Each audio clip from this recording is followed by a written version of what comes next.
Friends, Romans, countrymen, lend us your streams. Are you not entertained? Not yet, but stick around. On this IMDbrief, we travel from Hadrian's Wall to the Appian Way to present some of our favorite movies and shows set in ancient Rome. This is the streaming passport to the Roman Empire. For over a millennium, Roman Caesars held sway over much of the European continent, leaving a legacy of literature, poetry, and history to be mined and often remined for the past century of cinema. In fact, Lew Wallace's 1880 historical novel Ben-Hur: A Tale of the Christ, about revenge and redemption in ancient Rome, has been adapted for the screen in 1907, 1925, 2003, 2010, 2016, and most famously as the Charlton Heston Titan of 1959. Now this is chariot racing. Since this streaming passport is set during the Roman Empire, roughly 27 BCE to 476 CE, our picks will all be post-Republic and post-Julius Caesar. Apologies to Cleopatra and Spartacus, but it's back to the BCE with the both of you. I will not be told where I can go and where I cannot go. And if you want the background on how it went from a republic to an empire, check out Rome, which ran from 2005 to 2007 on HBO and BBC Two. The British, American, and Italian production follows a pair of fictional leads played by Ray Stevenson and Kevin McKidd, as they Forrest Gump their way through all the historical highlights of civil war, regime change, and the rise of the first emperor, Augustus. Facts are necessary. Without facts, you must remain silent.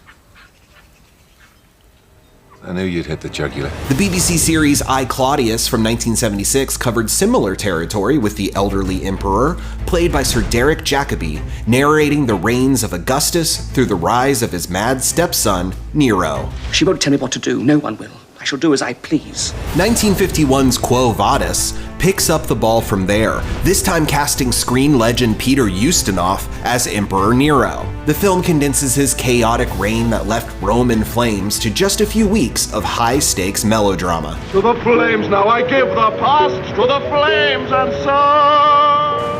The film's box office boom pulled MGM out of financial ruin, scored 8 Oscar nominations, and began a trend of sword and sandal epics that last long past the fall of the Roman Empire in 1964. How does an empire die? Now, 1964's fall may sprawl across 3 hours, but it only scratches the surface on what brought Rome to its end. Instead, the film covers the botched transfer of power after the death of Marcus Aurelius, played by Sir Alec Guinness in very Jedi-esque robes, culminating in a gladiatorial battle for the throne between his son Commodus, played by Christopher Plummer, and his top general, Gaius Livius, played by Stephen Boyd. If you fought me now, the world would know it was to the death. If that sounds familiar, 2000's Gladiator recreated the showdown for power between Russell Crowe as fictional character Maximus and Joaquin Phoenix taking over the role of Commodus. If you're itching to venture beyond the walls of Rome, Britannia takes you to the edge of the empire in detailing the failed conquest of the British Isles in a fantastical fashion, as star David Morrissey leads the 9th Legion into the magical woods of ancient England. The first 2 seasons re-air on Epix before a promised third debuts in the not-too-distant future. I'm ready. Then let's begin. Lastly, if all these stately and serious takes on history ain't your cup of vinum, then we'd recommend the outlandish comedy of this Roman oddity. Per mia parte ti dico che da oggi è nata una nuova amicizia. For 1969's Fellini Satyricon, Italian master Federico Fellini turns the incomplete writings of Petronius into a dreamlike and nightmarish look at the debauchery of Roman life during Nero's reign. E la burla è riuscita, vero?